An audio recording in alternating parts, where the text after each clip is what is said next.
What is up, everyone, and welcome back to more Love, Money, Rock and Roll. In the previous video, we wrapped up Catherine's route, very enjoyable, and now it's time for Ellie's route. I had to skip through quite a bit before we actually got to a choice that made me finally pick between, helping Kagome or not. Like, obviously they're split into like two chunks. There's the Himitsu Catherine section, there's the Kagome Ellie section. And like even once you start going down the Kagome Ellie section, it's still quite a bit you gotta skip through until you actually get to a choice where it's like, okay, I can not go for Kagome. And honestly, I did read a bit ahead once I picked the other option to make sure that it was something Ellie-centric, and it is. So yeah, this is after Kobayashi sends for Kagemaru. Fucking, how does it work out? Right. Kagome and Nikolai go into the building, demand to see the head guy or whatever. Kagemaru comes around, Nikolai's allowed to go up, but Kagome isn't. And now this is coming back from your very first interaction with Mr. Kobayashi. And you can either choose to tell her the truth or lie to her. And we are going to be assholes and lie to her. Nothing to tell, really. Might hurt her even more. If what Kobayashi-san said was true, Kagome would find out everything sooner or later anyway. I didn't want to be the messenger. Besides, she was impulsive, and the old man had clearly let me know what could happen if we were to talk. In this case, I was just protecting Kagome. I spoke with Kobayashi Jun. Yeah, that one.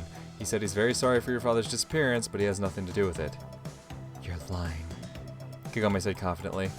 No, I'm not. Why would I? Think about it. So the director of the Kobayashi Corporation himself called for you just to say he doesn't know anything? That's what you should be asking him about. I snapped back. Yeah, my lie didn't sound very believable. And I will.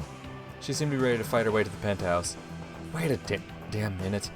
I grabbed her hand, almost threw her back onto the sofa. Don't you understand? They may be lying, but who are we and what's Kobayashi Corp? A single glance out of the windows of that office was enough for me to realize we're just ants to them. Would you feel sorry about crushing an ant? I think you wouldn't even notice. Kagome bit her lip, lowered her head, and crossed her arms over her chest. It would be hard to imagine a more defensive pose. We need to be smart about this. And what do you suggest?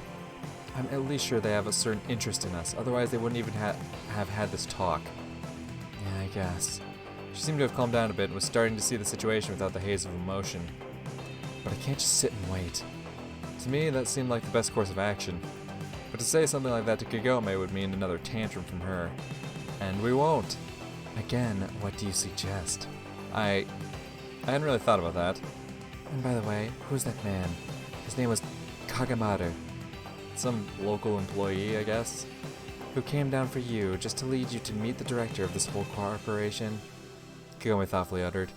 So it seems. Don't you find this kind of strange? Of course I do, but you're lying. She hissed through clenched teeth. Do you think I'm some kind of spy? Yomaru looked at me with an unabashed hatred. Oh, come on already, Kagome. The world doesn't revolve around you and your family. Don't you think I have problems of my own? Just a minute ago, I'd been ashamed of my lies, and I was genuinely angry with her. Why the hell would I drag myself along with you in the first place? You're of zero use, even less than that. Ouch, Jesus, dude. I'm surprised we're not in prison. She tried to say something, but I continued. I've had enough of you. If you don't want my help, then dig yourself out of this alone. Do you call lying help? What would I gain from it? Tell me, what reason do I have to lie? I'm only doing this for your sake, idiot. You know what? Even if I knew anything, I wouldn't have told you. You and your attitude would jeopardize you and me both. Yeah, you're just scared for yourself. Kagome smirked. What? Because you've got no one else. How dare...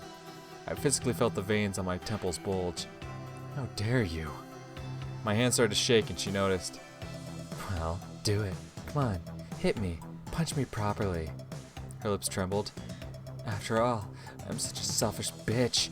I only think about myself by trying to find my father. Tears rolled down her cheeks. I didn't mean anything like that. The long hair covered her face, and only an occasional quiver of her shoulders indicated that she was crying. I'll go, Kagome whispered, barely audible, and ran toward the exit. I didn't stop her. Did I feel guilty? Of course. I just didn't expect a reaction like that. I'd already started to believe nothing could bring that girl to tears, and then that happened. And how would I have acted in her place? If I were told my parents didn't die, that they just kind of didn't exist. Would I be thinking about the feelings of others or trying to get to the truth by any means available? It was hard to admit, but Kagome was right. I was only worried about myself. If only because I had no one else to worry about. I let out a sigh and headed for the exit. On the other hand, why would I put up with her escapades? She was gonna come running back to me in no time, not like she had a choice. Who else would help her? Still kind of a dick move, but alright. I left Kobayashi Corporation's building and raised my head. From here, the penthouse looked as distant as the few clouds running through the sky over Tokyo. The financial side of the situation most probably didn't affect me as much as it did Kagome. Yes, I felt a certain trepidation standing in front of Kobayashi Jun, but it was because of him, as a person who had achieved so much, and not his money. I wanted to believe these two things couldn't be equated blindly. The business district may not have been particularly crowded on Saturday, but the shopping streets were packed with people. I was naturally upset about the fight with Kagome, and so wandered around aimlessly. Japan is the world's leading supplier of electronics. Giant TVs, videotape recorders, gaming consoles, video cameras that could almost fit in your pocket, and even mobile phones. Here people could buy anything they wished for. At affordable prices, with a discount, on tick with minimal interest. To be honest, I was eyeing the shop windows, sometimes feeling a burning desire to buy this and that over there too. But window shopping like this could be dangerous. After all, I had plenty of money. That is, if I were to forget, I had to live another year off of it, if not more. Sometimes I had to make a superhuman effort, not just spend it all in one go. Not in electronics alone, either. There are also the clothes I didn't need, the useless alcohol, and other sweets of life. I was keenly aware that this was just a way to compensate for the emptiness of my life, patching over my mental wounds. It was a foolish, and most importantly, absolutely fruitless practice. Following the wonders of science were the wonders of Japanese creativity, anime and manga. The motley, drawn heroes were practically jumping out of the posters, luring people into shops and cafes. Here you can meet a true friend and find an everlasting love, fight demons and save princesses. Or maybe just see the boobs of a pretty classmate. Everyone has their own fetish. But of course, it all wasn't real. I was sure it never discouraged Kyosuke. Actually, that too was a way to compensate for something. The desire to use someone else's fantasy to experience what's impossible in real life. But without all these simulacrums, what would we have left? A human conveyor belt, where we were not producing, but being produced. First preparation, then production, where humans assemble other humans and optimize the belt itself, and then finally, you're shut down. I was far removed from this imaginative world, but for many people it was almost real and no less important than the belt. I should write a guide, philosophy through the eyes of a Japanese high school kid. Before I could finish the thought, someone ran into me. Ouch. Sorry, you hurt? Look where you're going. She barked and immediately disappeared into the crowd. Was I really expecting love at first sight? Like in one of those stupid romance manga Kyosuke's shelves were filled with? Hey, don't knock the romance manga. I didn't even remember the girl's face. A limo stopped on the sidewalk next to me. Not much of a rarity around here, but I certainly didn't expect to see the person stepping out of it. Kobayashi Ellie, in person, in a white dress. Oh, Ellie-sama. I shouted and was already about to approach her when an impressively sized bodyguard in a black suit and dark glasses stepped in front of me. The school bar. Ellie seemed to be in high spirits. That's fine. She called out to the bodyguard and he immediately disappeared somewhere. I have a name, actually. I never would have guessed. Nikolai, but you can call me Nick. Okay, Nick. She responded without hesitation. I wondered how many years it would take for Kagome just to call me by my first name. What are you doing here, Nick? Just taking a walk. We, the simple folk, tend to wander the streets aimlessly like that. And what are you doing here, Ojo-sama? Come on, stop it. She laughed and glanced back and forth conspiratorially. I wanted to visit a music store. Ah, so that's what it is. I also theatrically looked about and whispered, Want to check the adult shop? Bet that's where you get your costume. Right. I suddenly shouted and I could almost feel the cold metal of a gun at my temple. You're at my concert. She continued quieter now. It was an accident, I swear to God. For some reason it felt good to poke fun at her, and for a while I even forgot about my fight with Kagome in conversation with the head of Kobayashi Corporation. Yeah, as if I'd believe that. Come on, think for yourself. We didn't even know each other just a week ago. Then why did you come to my concert? I'm just a regular at that club. So you like rock music? She smiled slyly, even making me feel a bit uneasy. Well, yeah, kinda. I guess not as much as you. Well, Ellie grew embarrassed. I don't think it's easy playing in a band. Shame you have to hide it. Although hiding together is more fun. She blushed and looked aside, clearly remembering that time we hid together from the principal in a storeroom. Anyway, it's cool, and I have all people know a thing or two about being cool. Ellie laughed again. I'd never think you were so... Well... Her face expressed an extremely difficult cognitive process. Normal? Of course you're normal. I never said you weren't normal. Then what did you want to say? I tried to smile as charmingly as was humanly possible. Persistent. Ellie finally blurted out. Our keyboardist said you had a crush on me. I didn't believe him at first, but now... Oh god, that weird guy again? Hey, don't you insult my man Tokyo Rider, alright? You were right not to believe him. It took me a second to realize my words might be misunderstood. She looked surprised for a moment, then her expression soured. Of course I was right. And then there was silence. Ojo-sama. The bodyguard quietly called. No, right, I should get going actually. It's nice talking to you. Ellie didn't let me leave so easily. Wait, do you want to? Whatever finishing school she went to clearly didn't have flirting classes. Do you want to go to the music store with me? Well, damn. The granddaughter of the director of Kobayashi Corporation herself was asking me out on a date. Or perhaps to her I was like an exotic animal from the other side of the globe. In any case, we certainly came from completely different worlds. Nothing stopped me from agreeing, but I remember Kagome and our common problem. Is this really the time to be having fun? Yes.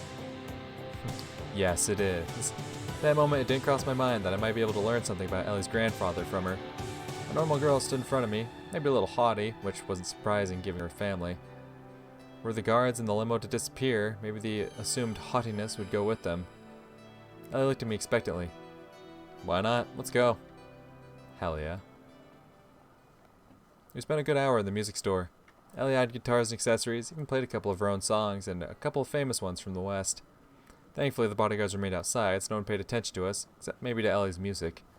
But she ended up not buying anything, which seemed to greatly upset the shop assistant who had spent the whole time obligingly hovering around us. Listen, is your name really Elizabeth? How do you... She looked extremely surprised. Is it a secret? I heard it at school. Well, yeah, why? Nothing. Just never would have thought. I grinned in good nature.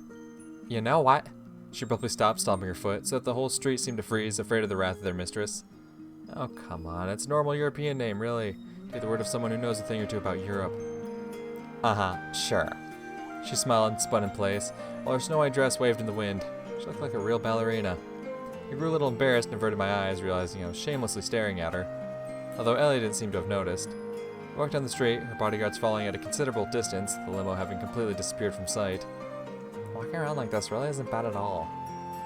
Is this really new to you? No. Well, maybe. She added, growing sad. In that case, I'm glad to keep you company. Yeah, when you're invited. Meaning when you're not peeping? She was clearly talking about the pool incident. I wasn't peeping. Alright, I'm choking. Can't figure her out. You're offended one second, totally fine the next. Yeah, I've kind of noticed that too. I don't know how to feel about that. She really goes back and forth. Should I be offended? I would certainly prefer if you weren't. Although to tell the truth, your reaction somewhat surprised me. So, where are we going? Well, I don't know. Forward? Ellie looked at me incredulously. Where would you like to go? I've never been here. All I got glances out the car's windows. For a second, I felt sorry for her. We're almost at the edge of the shopping district, and I got an idea. Want to grab a bite? Sure. She immediately agreed. Man, look at that happy face. It's adorable. Oh, the bar? Jesus, my dude. 10 minutes later, we approached the familiar bar. Ellie asked the bodyguards to wait outside, and we entered. Do come in. It's modest and unassuming, but full of heart. Seeing us, the bartender waved his hand, flashed a full smile of all his 32, or however many he had, teeth. Welcome to my restaurant. The restaurant part made me snort involuntarily. Each time with a new mistress, eh, Goya? He added in Russian quieter now. Drop it, you. I barked and saw Ellie to a table. This place is so unusual. She was studying the menu. Is the bartender Russian too? You seem to know each other well. Unfortunately. No way. It must be nice to have friends from your homeland. You know, I've somehow never thought of him that way. Plus, I've been living in Japan most of my life. Didn't you miss it at all? I guess I do.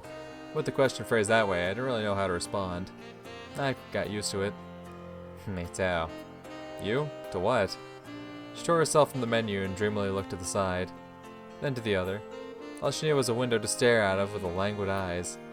Hey, you of all people certainly don't have much to be sad about. You think so? Ellie smiled dolefully and ordered some sort of cocktail. Oh hell yeah, the pink cocktail? I want it. I don't really know, but you got your whole life planned out. You don't have to worry about anything. Is that a good thing? That depends on the person, I guess. I realized this was a bad topic. You think Grandpa will let me play music? Certainly not rock. Would you like to? I don't know, maybe. I want to at least have a choice. I mean, a more substantial choice than what college I'm going to after finishing school. I wanted to ask if she could go against her grandfather's will, but couldn't bring myself to.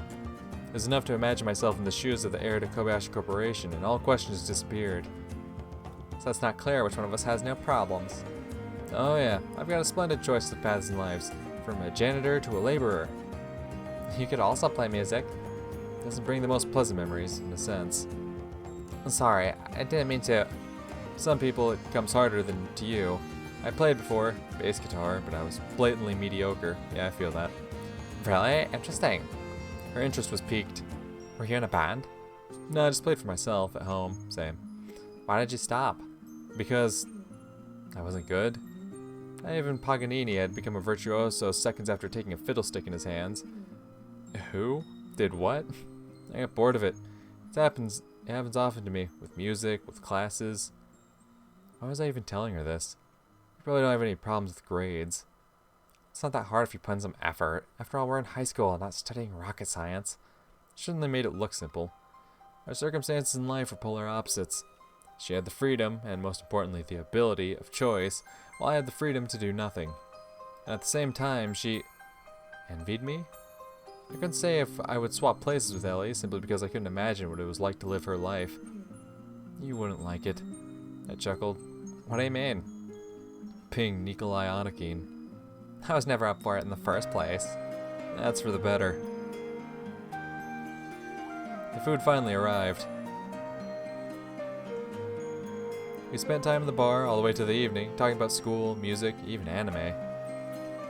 Oh, it's so late already. I need to go. Nice talking to you. You too. I looked at the bill and took out some money, while Ellie was having trouble finding something in her handbag. I think I forgot my purse. Hold on, I'll go to the boys for a second. No need, it's my treat. No, that's not right. Looks fine to me. In a different situation, we may not have gotten to know each other at all. Consider this a date. You wish. She off of the chair? She got off the chair and flashed her eyes angrily. Don't play the tsundere. I scoffed. You can pay me back next time if you want. I'm not too prideful. Of course I will. Ellie grew embarrassed. Next time. She gave a short response and quickly walked out of the bar, saying as she left, "Till the next time, then." Damn, Kolya, you've got yourself one hell of a bird. The bartender immediately appeared beside me. Please, don't even start. I tossed the money on the table and left. Okay, you know what? I'm feeling it. After that little moment, I'm feeling it. Like I said before, I was already looking forward to Ellie's route, but I like the little. See, I think what Ellie's route is gonna be like. It's gonna be more so. Fuck. How do I phrase this? You know what? I'm not even gonna worry about it. Let's just keep going. I opened the door and lingered at the entrance for a while. Yesterday, Himitsu said she'd be waiting for me. And after everything I'd said to her, she certainly wasn't about to leave me alone. Okay, are we at stuff we've already seen? We are. Okay. So I'll skip to whenever we have some new moments. Until then. Never mind. Apparently we are still in a new moment. I started trying to skip ahead, and it was like, nope, this is new. Oh, hey, guess what? This is new. I'm like, fuck, okay, I guess we still have a new scene to read. Hi, I said cheerfully, walking into the kitchen. But there was nobody there. No pots on the stove, no dinner on the table.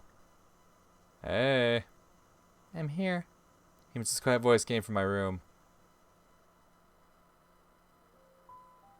She was sitting on the bed, her arms cast around a giant pink stuffed elephant. God, what the hell is that? I genuinely laughed. I won it, Himitsu answered, offended. We went to the amusement park today. There was a shooting booth. And you got enough points to get this? We've never guessed Himitsu had such good aim. Yes, it takes several tries though. How many is several exactly? Several is several. Alright, fine. Why'd you drag it here? It's protecting me while you're away. Well, that's one tough protector. I approached the bed and slightly jerked the elephant by the trunk. Who from, though? From the people you went to meet today. Ah, that's what you mean. I let out a deep sigh and sat down next to her. It's complicated. It really was. I didn't even have to lie to Himitsu this time. I could simply relay everything that happened today to her, but would it make her feel better? In short, it's not about me. Not exactly about me. Things actually mostly concern Kagome's father. I hadn't learned anything about the notes and calls. So you have nothing to worry about. And neither do you, baby elephant. I patted the stuffed animal on the head. Are you telling the truth right now? I realize you have reasons not to trust me, and that's my fault. I'm not hiding anything from you now. Cross my heart. Who was it you met with today? Looked like Himitsu had prepared her questions beforehand, repeated them in her mind so many times that nothing could distract her now. Well, that was... No, I definitely couldn't tell her about Kagome. Not because Himitsu would get jealous at all. A relative of my father's colleague, the one I told you about yesterday. We tried to find out what happened to him. And what happened? Everything's fine, he's alive. Alive. She said ambiguously. I mean, he's in no danger. You're trying very hard to help that person. No, I'm not. I flared up. The fight with Kagome was still fresh in my mind. Their situation is just tied closely to mine. Or at least that's what I thought yesterday. And now? No, I'm not sure. Anyway, let's stop talking about this. It's night already. Are you hungry? Himitsu suddenly asked, sounding like the previous conversation had never happened. Yeah, I guess. I nodded and smiled embarrassedly. The dinner was light in all senses, its weight, its volume, and the number of calories it contained. But it would be rude to complain. I quickly gobbled down something that looked like a vegetable stew and sat behind the table, warming my hands with a surprisingly tasty cup of tea. Any plans for tomorrow? We're going to do a big cleanup at home. Oh, alright then. I was even a little glad I wouldn't have to lie to her again. I didn't know what I was going to do tomorrow, but considering the recent events, matters to tackle could find me themselves. And you? I haven't made any plans yet. Maybe I'll clean up too. Yeah, right. Have you ever done any housework? Of course I have. That was the truth, actually. Sometimes I really had to do laundry or prepare food. In extreme cases. Ask someone to help. Who would I ask? The person you're with today, for example. You're clearly trying hard for their sake. Even to drop it already. Change the record. I let out a sigh. Or are you jealous? Of course I am. She pouted. You could have asked me, you know. Thankfully, the situation doesn't involve you. Not thankfully at all. Himitsu looked at the clock. Alright, I'll go. See you at school on Monday. Try not to oversleep. You'll drop by in the morning anyway. I definitely will. She said seriously. Good night then. Good night. To tell the truth, it was a bit early to go to sleep, but I was pretty tired. And Kagome's upset face still lingered in my mind's eye, gnawing at me. For some reason, I didn't really believe tomorrow would pass peacefully, and I would even find time to clean up. Misery loves company, as they say. It'd be foolish to think this is how the situation would end. Even in the best case scenario, it would end for me, but certainly not for Kagome. I already clearly understood I wouldn't be able to leave her alone with her problems. And not only because of a sense of guilt.